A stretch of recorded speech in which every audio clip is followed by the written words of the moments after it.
guys! Welcome to my YouTube channel and I want to share my trip to Liuliwa, Zambales. Actually last Holy Week pa ito at tinamad lang talaga ako mag-edit. And nandito kami ngayon sa terminal ng Pasay since dito lang naman kami malapit. Since Holy Week guys, super daming tao at ang haba ng pila. Good thing nag-book kami ng online at diretso na kami nakasakay. Meron namang booth para i-claim yung ticket na binili sa online. Yan, i-visit nyo lang ang victoryliner.com. Tapos one way lang yung iselect kasi walang round trip going to Liuliwa. Yung departure namin is Pasay Terminal at yung arrival guys dapat Iba Zambales Express one way yung iselect ninyo. Since nag-book kami online, 600 pesos po yung ticket going to Iba pero dito tayo bababa sa San Felipe Public Market guys. Inform nyo lang yung conductor kung saan kayo bababa. At pagbaba guys, may mga tricycle dyan going to Liuliwa. Sabihin nyo lang sa mga driver na kung saan kayong hotel or pension house magstay at alam na nila yan. This is the place we book online guys, La Serena Lodge. We book it sa booking.com. And now let me show you and give you a quick tour sa aming room guys.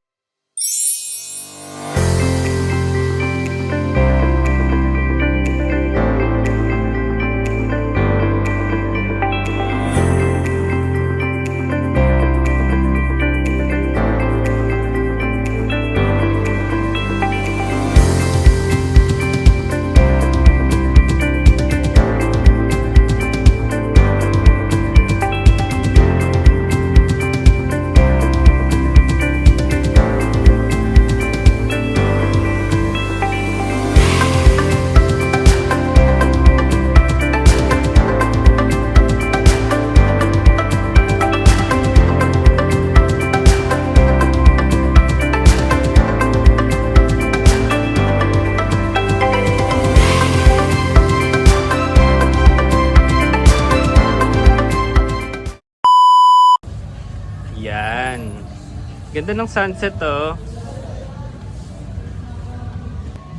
This is 5 p.m. in the afternoon guys. After namin magbihes at mag-relax sa room namin, dumiretso kami dito sa seaside since walking distance lang naman talaga siya lahat para ma-witness namin yung napakagandang sunset.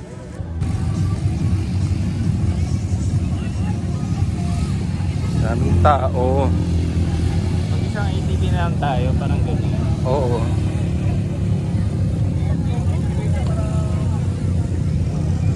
Volleyball.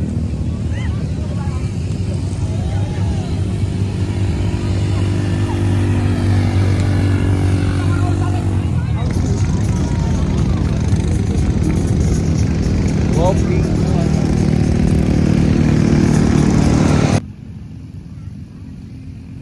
Alam nyo guys, dito sa Liuliwa, super mahal at napaka-dollar ng presyo ng mga pagkain dito. At magdala na lang kayo ng mga extra money guys if mahilig kayong kumain. Kagaya nitong barbecue guys, around 30 to 50 pesos ang range bawat stick. Nag-mango shake din kami after with tapioca. Actually guys, real mango talaga yan. At napakasarap kasi manggang Zambales yan. And it costs 150 pesos guys. Super sulit at napakasarap. Kasi mangga talaga yan. Ade. And napadaan kami dito sa Tagpuan sa Liwa guys. Actually, nag-check lang kami kung anong mabibili dito. Since busog na kami at hindi na kami nag-order, nag-pictorial na lang kami dito kasi may swing sa harap. And babalik lang naman kami dito sa ibang araw. And after nyan, nag-dinner na din kami dito sa Yanas Grill. Super sarap din yan, ka-level ng Mang Inasal. After kumain, nag-swimming kami dito sa pool kung saan kami nagstay. Napakalinis ng tubig at napakalamig. Kaya sarap maligo talaga. May jacuzzi din at hindi na siya naka-on ngayon kasi past 10 na yan na nag-swimming kami. This is our second day in Liuliwa guys and meron kaming free breakfast and clean na namin siya. nakapagtipid-tipid din minsan guys. And ito yung options or pagpipilian ninyo for your free breakfast. Tuyo. Yan yung suka ate. Suka guys. Ay. For our second day tour, we're going to San Antonio, Zambales guys. And bumalik lang kami doon sa public market and sumakay kami doon papuntang San Antonio. Ito yung palatandaan kung saan kayo pababa guys. Sabihin nyo lang yung konduktor, alam na nila yan. And lakad lang kayo kaunti sa unahan. May 7-Eleven doon and sakay lang kayo ng tricycle. Sabihin nyo sa driver na pupunta kayo sa Pundakit Beach. Plan talaga namin dito guys is mag-island hopping sa Capones Island at sa Camara Island. Since dalawa lang kami guys, so nahihirapan kami kung paano pupunta. Kasi ang mahal ng isang bangka, around 2K ata yung rent, dalawa lang kami, hindi namin yun afford. So naghanap kami ng makakilala na may mag-aampon sa amin. Kasi gusto namin sisingit na lang sa may mga bakante na pwede mag-joiners na lang kami. Kahit hindi na kayo mag-island hopping guys, dito sa Pundakit Beach, maganda na rin siya. Super linis din ng tubig, masarap din maligo dyan. At ayun na nga guys, ang bait ni Lord kasi meron kaming nakilala at nakiusap kami if pwede maki-join na lang kami sa kanila. Maki-divide na lang kung magkano yung babayaran guys. At ang unang namin pupuntahan guys is Camara Island and after is Capones Island.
And after namin mag-island hopping guys, bumalik kami dito sa Liuliwa para maabutan namin yung sunset.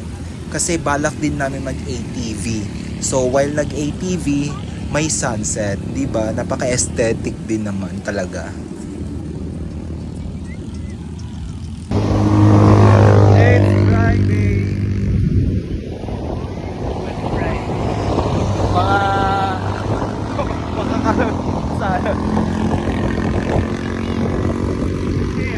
Ang ATV rides guys is 500 pesos, good for 30 minutes na yon. Since dalawa lang naman kami, so share na kami dito sa ATV rides.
guys, this is our third day here in Liuliwa and it's 8 a.m. in the morning and we're planning to swim kasi hindi pa kami nakapagligo guys dito sa Liuliwa Beach mismo.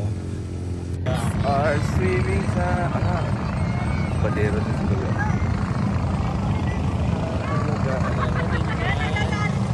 Saan tayo magpwesto? Mas masaya doon, no? Dito. Saan banda?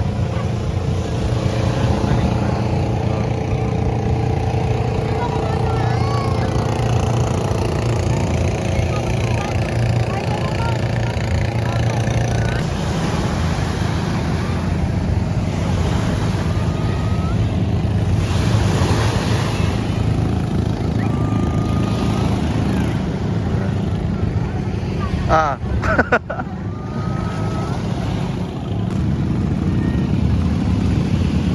Ako. Magkano?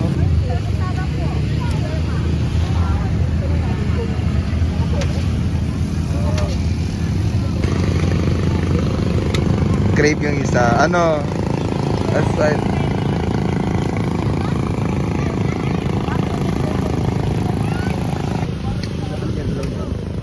Taho.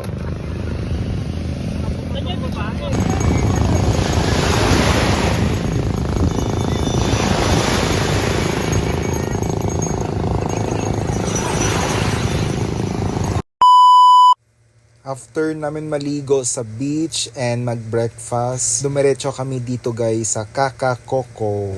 Actually trending ito sa TikTok guys, kaya sinadya talaga namin kasi super sarap naman talaga niya. Yung ice cream guys is nakalagay talaga siya sa bagol. Bagol yung tawag namin yan sa Bisaya. May options guys, 2 scoop, 3 scoop, or 4 na scoop. Medyo pricey siya, pero sulit naman yung sarap ng Kaka Coco ice cream. Pa-check out na kami dito guys. Ang bilis pala ng 3 days at 2 nights. Work na after nito. And before kami sasakay ng bus, magla-lunch muna kami dito sa place na nakita namin. Kasi pang-aesthetic din naman talaga siya. And yan yung menu. Nag-order kami ng butter shrimp and chicken with pasta guys. And that's all. Thank you for watching. Bye-bye.